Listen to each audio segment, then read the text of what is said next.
Ya, masih bersama kami di Newsroom. Kita akan membahas ciri-ciri dari predator seks ini seperti apa. Tapi sebelumnya saya menuju ke Mas Hisam terlebih dahulu ya. Mas Hisam, Ya. ini tadi kita sempat perbincangkan mengenai masalah hukum begitu ya. Kalau untuk di Inggris ini akan diberlakukan untuk hukuman seumur hidup begitu ya. Apakah ini berlaku juga di Indonesia? Sepengetahuan saya sih tidak sampai seumur hidup hukumannya. Hanya beberapa tahun penjara. Yang seharusnya seperti apa Mas Hisam untuk menimbulkan efek jera bagi para seperti predator seks seperti ini? Hukuman itu kalau menurut pandangan saya ya, jangan hanya melulu memperhatikan efek jera. Harus ada dua hal yang diperhatikan. Yang pertama, efek terhadap korban. Yang kedua, efek kepada pelaku. Kalau memang pelaku itu masih bisa diperbaiki, harus dibuka peluang untuk diperbaiki. Yang kedua, ketika memberi hukuman kepada pelaku, korban ini bagaimana? Kita seringkali memberikan hukuman kepada pelaku, tapi korbannya terabaikan. Nah, khusus untuk tindakan kejahatan yang sudah sangat berat seperti ini, ya mungkin kita bisa berikan hukuman maksimal seperti yang diterapkan di Undang-Undang Perpu tempo hari, Perpu kejahatan seksual ya. Baik. Atau mungkin mau dinaikkan juga menjadi hukuman mati juga bisa. Baik. Tapi itu tidak bisa diterapkan secara umum gitu ya. Iya, kita ke Mas Reza. Mas Reza, kalau masalah mengenai korban, bagaimana proses menghilangkan trauma healing seperti itu Mas, bagi para korban-korban ini ya? Orang beranggapan trauma healing hanya dijalankan oleh psikologi, oleh psikiatri. Padahal ada yang namanya therapeutic justice, bahwa sebetulnya proses hukum, proses pidana itu bisa memberikan efek penyembuhan. Konkretnya apa? Pertama jelas bicara rehabilitasi. Yang kedua ini yang sering terlupakan, yaitu restitusi. Restitusi merupakan ganti rugi yang harus dibayar oleh pelaku atas segala penderitaan, atas segala rasa sakit, atas segala kesulitan hidup yang dialami oleh korban. Baik. Di KUHP tidak ada bicara soal restitusi. Jadi betul yang dikatakan oleh Mas Hisam tadi, ketika kita berbusa-busa bicara tentang apa yang harus kita jatuhkan terhadap pelaku, kita lupa untuk bicara tentang para korban yang ngelolong-ngelolong minta tolong. Nah, kalau kemudian therapeutic justice berupa rehabilitasi plus restitusi bisa ditunaikan, maka kita pantas berharap bahwa proses pemulihan korban akan lebih baik. Baik, Mas Reza, sekarang kita akan mengenal bagaimana ciri-ciri ya. Mungkin kalau untuk ciri-ciri lebih ke teori mungkin banyak begitu ya Mas Hisam ya. Mas Reza, sorry. Tapi bagaimana kita bisa melihat secara kasat mata mungkin? Tidak ada satupun predator seks yang di KTP-nya tertulis saya predator. Atau pakai tato itu saya pelaku kejahatan seks, tidak ada. Bahkan berbeda dengan anggapan awam.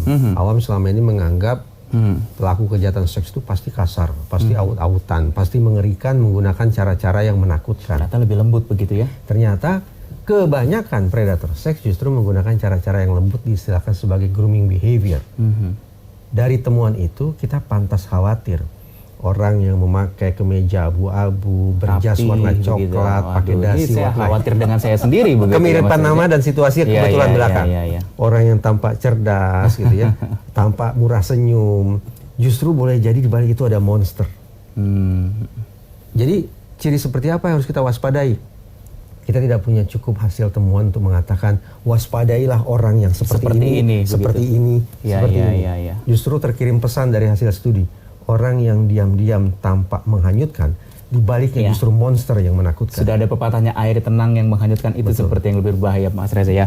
Kita ke Mas Hisam. Mas Hisam, ini kalau dari segi kriminal, kalau orang mau mencuri kendaraan dengan waktu yang cepat, ini kita bisa dibilang begitu mahir begitu ya. Ini dalam faktanya, untuk Reinhardt ini hanya dalam waktu kurun 60 detik bisa mendapatkan korbannya. Bagaimana? Ya itu, Mas Hisam. Ya saya juga sudah membaca ya, salah satu dari korbannya rekornya 60 detik ya. 60 detik ya. Itu menunjukkan bahwa pengalaman dia sudah cukup banyak ya. Jam terbang kalau bisa dibilang terbangnya sudah cukup tinggi ya. Terlihat dari hasil investigasi yang diperoleh sampai hampir 200 korban yang terdokumentasi. Nah ini kita nggak bisa bilang bahwa dia memang langsung mahir seperti itu. Pasti ada tahapan-tahapannya. Nah, entah kapan tahapan tersebut dimulai. Apakah dimulai di Indonesia? Ataukah dimulai ketika dia pertama kali di Manchester sana? Nah, tapi yang jelas, dugaan saya, bukan dugaan saya, memang setiap orang ketika lahir tuh pasti nggak akan langsung gay. Nah, harus diketahui kapan dia mulai seperti itu. Jangan-jangan di Indonesia ada korbannya juga. Cuman tidak menyadari, karena di Inggris pun ada korbannya yang tidak sadar bahwa dia menjadi korban. Baik, kita ke Mas Reza. Mas Hisam, tadi Mas Hisam sempat bilang ini terkait dengan situasi kondisi terlahir belum tentu dia ada penyimpangan seksual. Kalau dari psikologi apa yang paling mempengaruhi Mas Reza? Dari lingkungan kah atau dari orang sekitar atau keluarga bahkan? Di dalam psikologi ada banyak mazhab. Ya. Mazhab yang saya anut dalam topik-topik semacam ini adalah mazhab kognitif behavioristik, mazhab perilaku dan berpikir. Kalau berpatokan pada mazhab itu, maka tak lain tak bukan orientasi seksual seperti Reinhardt ini adalah produk murni hasil interaksi dengan lingkungan. Proses belajar sosial. Tinggal lagi persoalan manusia adalah apakah proses belajar sosial itu dilakukan secara tepat atau secara salah, secara positif atau secara negatif. Itu dia. Faktor yang dominan, bahkan mazhab ini mengatakan faktor tunggal.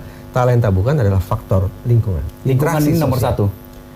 Mazhab nomor 2 itu, mazhab behavioristik kognitif, bukan menyebutnya sebagai salah satu faktor, tapi faktor tunggal. Faktor lingkungan lah yang membentuk manusia menjadi berperilaku jahat sedemikian rupa. Apakah dia kalau tinggal di lingkungan yang benar juga akan merubah dari habitnya? Betul, betul. Jadi interaksi anak misalnya yang sangat positif di lingkungan keluarga, di lingkungan usia pertemanan usia dini, itu akan memunculkan daya lenting, akan memunculkan resiliensi. Kelak suatu saat ketika berhadapan dengan kesulitan atau tantangan hidup, daya lenting itu akan bisa dia terapkan. Hasil proses belajar sosial. Bisa normalkah dia? Ataukah dia akan kembali lagi begitu? Tadi saya katakan, di mana bumi dipijak, di situ langit dijunjung. Kalau dia proses belajar sosialnya salah, dia akan jadi salah. Tapi bisa dikoreksi menjadi benar kalau dia dibawa ke lingkungan yang benar. Baik, Mas Hisam, ini yang kita dengar adalah kalau Reinhardt ini memberikan minuman alkohol dicampur dengan bius GHB ya, gamma hydroxybutyrate ketika bilang seperti itu ya. Ini apakah memang dijual bebas begitu yang bisa dibeli tanpa ada resep dari siapa-siapa begitu? Yang sepengetahuan dari Mas Hisam sendiri. Sepengetahuan saya di sini nggak bisa. Nggak bisa di Indonesia itu. Alkohol 70% jual bebas ya? Tapi GHB enggak. Karena kalau alkohol ya itu bisa dibeli di mana-mana ya. Maksudnya banyak tempat lah tempat membeli alkohol itu. Tapi untuk campuran seperti itu di sini nggak ada. Baik, Mas Hisam, kalau kita berbicara mengenai hukuman juga nih ya, yang menurut Mas Hisam pantas, apakah memang hukum pidana atau hukum sosial yang paling penting? Kalau begitu tujuannya apa dulu menghukum? Nah, ini banyak yang harus dibahas. Apakah tujuannya adalah memperbaiki atau untuk memberikan efek jera atau memang untuk menghukum si pelaku? Ketiga-tiganya harus dikompromikan, harus dipertimbangkan. Tapi yang jelas kalau udah perilakunya seperti ini itu harus dihukum. Kalau dilihat nanti ada kemungkinan untuk berubah selama proses penghukuman, nah itu kita perbaiki, bisa diperbaiki. Seperti yang diberikan vonis oleh pengadilan Manchester. 30 tahun harus jalani kalau ingin mendapatkan ampunan. Baik, kita tahan dulu Mas Hisam dan juga Mas Reza, kita akan kembali lagi. Nanti kita akan berbincang terkait dengan masalah dampak yang berkaitannya lagi dengan masalah ini begitu ya. Usai jeda pariwara berikut, tetap bersama kami di Newsroom.